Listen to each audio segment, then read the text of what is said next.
Assalamualaikum warahmatullahi wabarakatuh. Salam sejahtera bagi kita semua. Shalom, Om Swastiastu, salam nama budaya dan salam kebajikan. Selamat pagi, selamat siang, selamat sore, selamat malam Bapak Ibu dan teman-teman semua. Apa kabar hari ini? Semoga sehat semua ya, Bapak Ibu dan teman-teman. Terima kasih kepada semua partisipan yang telah meluangkan waktunya untuk mengikuti webinar yang berjudul Peran Akuntansi Forensik dalam Pencegahan Fraud. Nah, pertama-tama, marilah kita panjatkan syukur dan puji dan syukur kepada Tuhan Yang Maha Esa atas berkat dan rahmat-Nya. Kita semua dapat berkumpul di tempat ini dengan sehat walafiat. Nah, tanpa berlama-lama lagi, marilah kita mulai webinar ini yang berjudul Peran Akuntansi Forensik dalam Pencegahan Fraud oleh saya, Dr. Muhammad.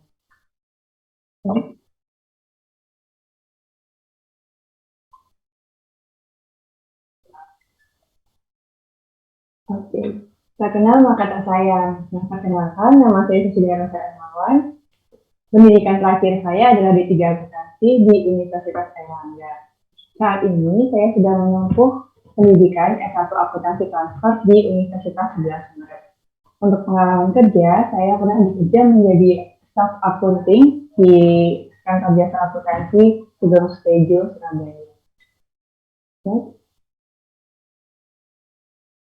Hari ini kita akan membahas 3 topik bahasan. Yang pertama adalah fraud, yang kedua adalah tentang akuntansi forensik, dan yang ketiga adalah praktik akuntansi forensik di sektor swasta. Oke, bahasan yang pertama adalah fraud. Nah, di dalam bahasan yang pertama ini kita akan mengenal nih apa sih fraud itu, lalu mengapa sih fraud itu dapat terjadi, lalu fraud dalam hubungan kerja itu seperti apa. Oke. Nah, untuk pengertian fraud sendiri, tentu Bapak, Ibu, dan teman-teman semua udah nggak asing ya tentang apabila mendengar tentang fraud seperti itu. Fraud itu kan biasanya juga kalau misalnya ditanya apa sih fraud itu adalah kecurangan gitu.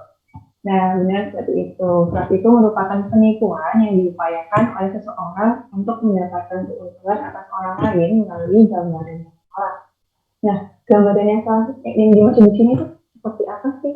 Gambaran yang salah yang dimaksud di sini adalah melawan hukum yang dapat menimbulkan kerugian tanpa disadari oleh pihak yang dirugikan tersebut. Nah, contohnya itu seperti menutup-nutupi, penipuan, kelicikan, juga cara-cara yang tidak wajar untuk mencurangi orang lain.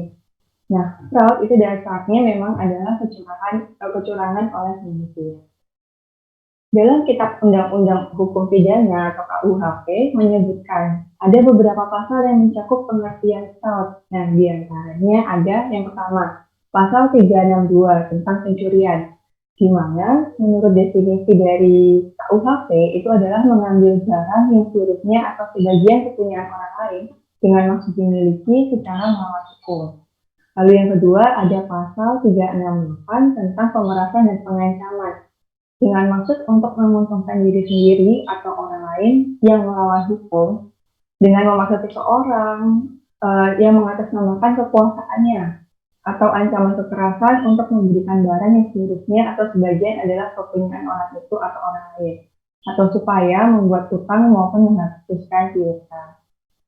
Lalu yang ketiga ada pasal 372 tentang penggelapan. Nah, di mana penggelapan ini didefinisikan yang dengan sengaja melawan hukum memiliki barang sesuatu yang seluruhnya atau sebagian adalah kepunyaan orang lain, tetapi ada dalam kekuasaannya bukan karena kejahatan. Lalu yang keempat ada pasal 378 tentang perbuatan curang. Nah, perbuatan curang yang dimaksud di sini itu adalah menguntungkan diri sendiri atau orang lain secara melanggar hukum dengan memakai nama palsu, juga martabat palsu, dan dengan tipu muslihat ataupun rangkaian kebohongan lainnya. Menggerakkan orang lain untuk menyerahkan sesuatu barang kepadanya atau supaya memberikan utang ataupun menghapuskan piutang. Lalu yang terakhir ada di pasal 406 tentang menghancurkan dan kerusakan barang yang dengan sengaja atau melawan hukum menghancurkan, merusakkan, membuat tak dapat dipakai atau menghilangkan barang yang seluruhnya atau sebagian dimiliki orang lain. Next. Nah, mengapa fraud dapat terjadi? penelitian tentang kecurangan pertama kali itu dilakukan oleh Donald Tracy. Nah, pada tahun 1960 dan muncullah faktor-faktor pemicu kecurangan yang dikenal dengan fraud triangle atau segitiga fraud. Nah, segitiga fraud ini terdiri dari ada perceived opportunity, ada pressure, dan ada rationalization. Nah, perceived opportunity, kan ada opportunity, berarti faktor-faktor yang memicu untuk orang itu bisa melakukan fraud adalah adanya kesempatan atau peluang untuk melakukan fraud di dalam organisasi. Nah, dengan adanya kesempatan itu maka dapat terjadi pelaku kecurangan itu menganggap bahwa kedudukannya dia itu mengandung kepercayaan dan bisa dilanggar tanpa adanya konsekuensi. Jadi ada kesempatan yang mengatasnamakan kedudukan atau jabatan. Lalu juga pelaku kecurangan itu memiliki keahlian untuk melaksanakan kejahatan tersebut. Lalu bisa jadi juga adanya ketidaksiagaan kendali pencegahan atau deteksi fraud. Lalu kegagalan mendisiplinkan pelaku, kesenjangan akses informasi, dan ketiadaan jejak audit. Juga biasanya perceived opportunity ini disebabkan karena sistem pengendalian internal perusahaan yang kurang baik. Gitu. Lalu faktor yang kedua adalah pressure atau dorongan atau desakan. Nah, biasanya pressure ini dilakukan untuk keuntungan individu, organisasi, ataupun keduanya. Nah, misalnya nih ada penggelapan uang perusahaan oleh pelakunya itu bermula dari suatu tekanan atau pressure yang menghimpitnya. Bisa jadi pelaku kecurangan tersebut itu mempunyai kebutuhan yang mendesak, misalnya kebutuhan keluarga ataupun didesak oleh atasannya, seperti itu. Lalu yang ketiga adalah rasionalisasi atau mencari pembenaran sebelum melakukan kejahatan. Nah, alasan pelaku kecurangan mengenai rasionalisasi ini adalah karena mereka mencari pembenaran yang merupakan motivasi mereka untuk pengambilan keputusan melakukan tindakan ilegal tersebut. Nah, apa sih yang maksudnya mencari pembenaran itu? Misalnya nih, ada orang, ada pejabat mau melakukan tindakan kecurangan yang mereka itu pasti mungkin mereka berpikir bahwa saya akan melakukan korupsi itu karena toh orang lain juga melakukannya, maka saya pantas untuk melakukan korupsi juga. Gitu. Nah, terus bisa jadi orang tersebut juga berpikir bahwa organisasi telah dibuka pada saya, ya berarti saya juga harus mengambil keuntungan dari organisasi ini. Gitu. Lalu juga ada orang yang berpikiran kayak saya pinjam uangnya dulu nanti akan dikembalikan seperti itu. Nah, biasanya faktor rasionalisasi ini juga berhubungan dengan penyalahgunaan wewenang, pembayaran fiktif, kolusi, biaya perjalanan yang fiktif, dan suap. Nah, kenapa kalau dapat terjadi itu juga ada teori Ghosn atau G-O-N-E. Ghosn teori yang dikemukakan oleh Bologna yang menjelaskan mengenai 4 faktor pendukung seseorang melakukan tindakan kecurangan. Yang pertama, G-nya itu ada greed. Greed itu adalah keserakahan. Nah, itu berkaitan dengan perilaku serakah yang potensial ada di dalam diri setiap orang. Lalu yang kedua ada opportunity atau kesempatan. Nah, opportunity atau kesempatan ini berkaitan dengan keadaan organisasi, instansi masyarakat yang sedemikian rupa sehingga terbuka bagi seseorang untuk melakukan kecurangan terhadapnya. Lalu yang ketiga ada N. N-nya itu adalah need atau kebutuhan. Berkaitan dengan faktor-faktor yang dibutuhkan oleh individu untuk menunjang hidupnya secara wajar. Lalu yang keempat ada I atau exposure atau pengungkapan yang berkaitan dengan kemungkinan dapat diungkapkannya suatu kecurangan dan sifat serta beratnya hukuman terhadap pelaku. Nah, selanjutnya kita akan membahas mengenai fraud dalam hubungan kerja. Kecurangan kerja itu adalah penipuan di mana seorang karyawan, manajer, pejabat, atau pemilik organisasi itu melakukan penipuan yang merugikan organisasi tersebut. Nah, dapat kita lihat dalam bagian fraud di layar yang menggambarkan cabang-cabang dari fraud dalam hubungan kerja. Ada 3 jenis penipuan kerja, yaitu yang pertama adalah corruption atau korupsi, yang kedua adalah asset misappropriation atau penyalahgunaan aset, dan yang ketiga adalah fraudulent statement atau pernyataan penipuan. Nah, untuk akuntansi forensik itu sendiri itu hanya memusatkan pada dua cabang pertama saja, yaitu korupsi dan penyalahgunaan. Ya. Oke, setelah kita membahas mengenai itu, kita akan membahas mengenai akuntansi forensik.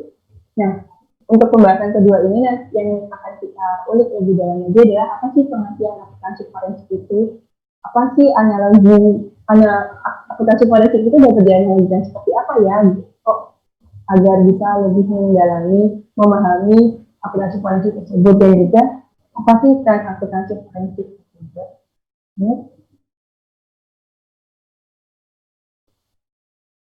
Oke, yang pertama adalah pengertian akuntansi forensik.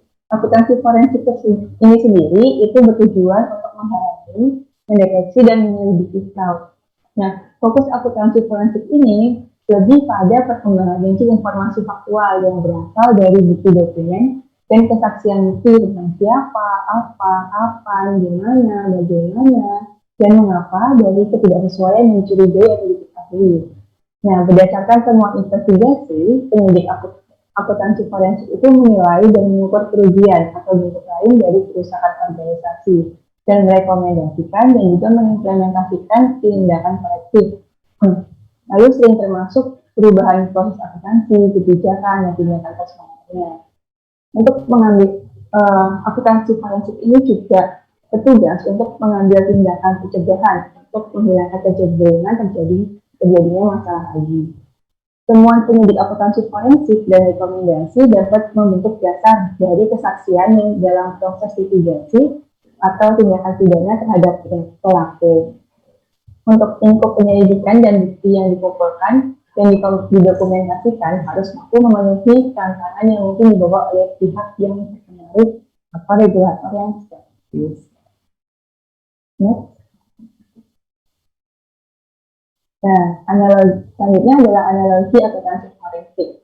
Untuk menganalogikan akuntansi forensik, saya sambil untuk menganalogikan audit dan akuntansi forensik agar kita tahu apa bedanya seperti itu ya.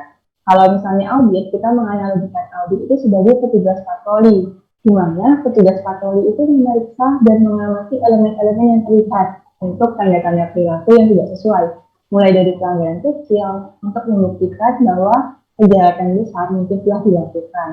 Nah, demikian juga halnya dengan auditor. Auditor itu menguji sampel yang dipilih dari transaksi untuk mendukung pendapat terhadap laporan keuangan. Dan berdasarkan hasil tersebut, auditor akan memutuskan apakah akan mengkaji lebih, apakah akan mengubah teknik atau tes audit, lalu apakah menyimpulkan atas dasar prosedur yang telah selesai. Nah, tetapi beda halnya dengan akuntansi forensik. Akuntansi forensik itu dianalogikan sebagai detektif, di mana detektif itu tidak berpatroli. Tetapi detektif lebih berfokus atau berkonsentrasi pada daerah-daerah yang berisiko tinggi. Jika terjadi banyak kejahatan atau jika ada situasi yang sangat kompleks untuk diselidiki, biasanya itu ditugaskan kepada detektif. Dan seperti itu juga dalam konteks keuangan akan lebih menjadi tugasnya si akuntansi forensik. Sikap independen dan objektif dan juga skeptis juga harus dimiliki oleh akuntansi forensik. Nah, selain itu, akuntansi forensik itu juga harus kreatif. Kreatifnya ini dalam hal melihat sesuatu dan mempertimbangkan interpretasi lain. Lalu juga akuntan forensik itu harus mempunyai rasa ingin tahu. Rasa ingin tahu untuk menemukan apa yang sesungguhnya terjadi dalam rangkaian peristiwa dan situasi. Lalu akuntan forensik juga harus tidak mudah menyerah. Lalu akuntan forensik juga harus mempunyai akal sehat untuk mempertahankan perspektifnya dia. Lalu akuntan forensik juga harus memiliki business sense untuk memahami bagaimana sesungguhnya bisnis itu berjalan. Lalu yang keenam adalah akuntan forensik harus percaya diri akan temuannya akuntan tersebut.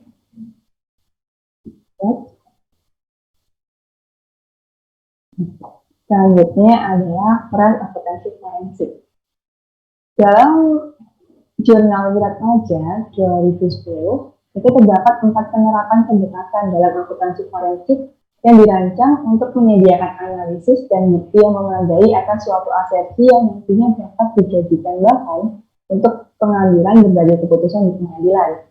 Nah, antara lain ada forensic investigasi, ada forensic audit, ada litigation support, dan ada auditing.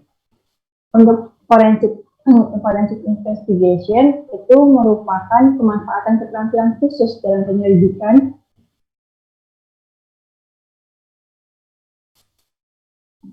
untuk menyelesaikan suatu permintaan pemeriksaan yang hasilnya akan mempunyai aplikasi dan digunakan untuk kepentingan di pengadilan. Untuk forensic audit itu adalah akuntansi forensik menyediakan suatu analisis akuntansi dan bukti yang memadai atas suatu asersi yang dapat digunakan dalam perdebatan di pengadilan yang merupakan basis untuk diskusi serta resolusi di pengadilan. Lalu yang ketiga ada litigation support atau support litigasi, itu menyediakan bantuan pengetahuan akuntansi dalam hal menyatakan ada atau menunda proses pengadilan, terutama mengenai isu yang berhubungan dengan kuantifikasi dari perusahaan ekonomi. Lalu yang terakhir ada auditing atau forensic auditing. Nah, forensic auditing ini menguji bukti atas suatu pernyataan atau pengungkapan informasi keuangan untuk menentukan keterkaitannya dengan ukuran-ukuran standar yang memadai untuk kebutuhan pembuktian di pengadilan. Nah, di sini tuh lebih menekankan pada pencarian buktinya dan penilaian kesesuaian temuan audit.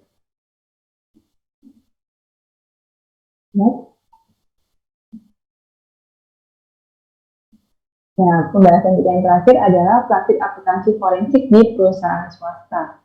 Kita akan membahas mengenai lingkup akuntansi forensik itu apa aja sih, lalu jasa-jasa forensik di perusahaan swasta itu apa saja.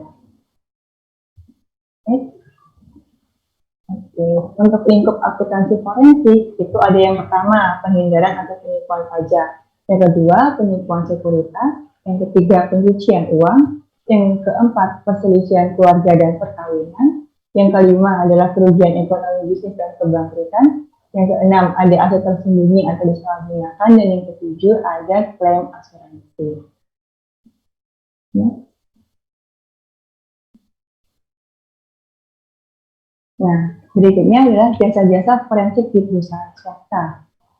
Perlu diketahui juga, akuntansi forensik itu dimulai sesudah ditemukannya indikasi awal adanya fraud.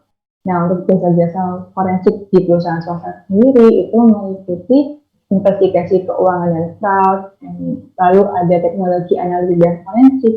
Nah, teknologi analitik dan forensik ini adalah jasa yang dikenal sebagai komputer forensik seperti data imaging, termasuk memulihkan kembali data komputer yang hilang atau dihilangkan. Lalu yang ketiga ada manajemen risiko terhadap fraud. Yang keempat ada FCPA atau review dan investigasi. Yang kelima ada jasa pencegahan pencucian uang. Yang keenam ada whistleblower hotline. Yang ketujuh ada dukungan dalam litigasi. Dan yang kedelapan ada perlindungan hak intelektual.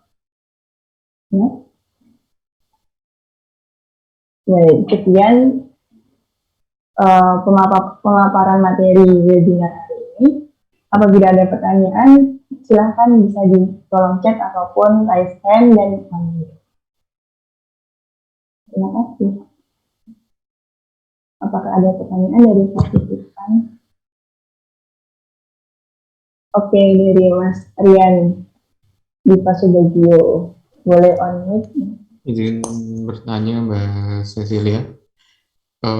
Bagaimana akuntansi forensik dapat memberantas korupsi apabila dilihat dari perspektif fraud triangle? Terima kasih. Oke, baik. Terima kasih atas pertanyaannya Mas Rian. Mungkin dari partisipan lain ada yang ingin bertanya?